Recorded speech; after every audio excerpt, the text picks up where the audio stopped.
When you come to a power outlet or light switch, here's what to do. Start by going to your breaker box and turning off the power to the outlet. Next, remove the outlet cover.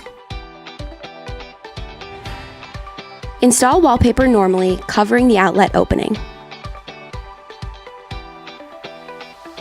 Using your knife, trim around the outlet opening.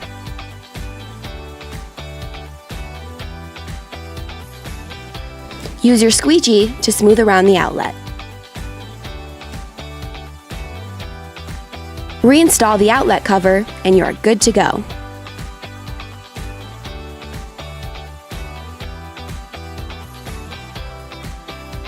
For more tips and tricks, visit gildandgrace.com.